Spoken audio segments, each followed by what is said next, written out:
Over here we got this little short bed D100, big block. Let's say this is probably a 63 maybe.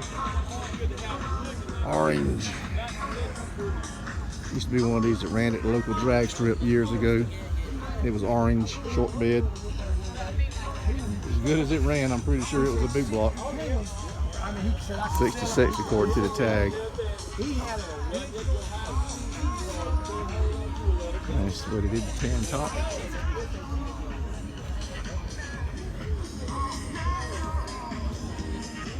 It's a creamsicle. He's got a stock starter on that one.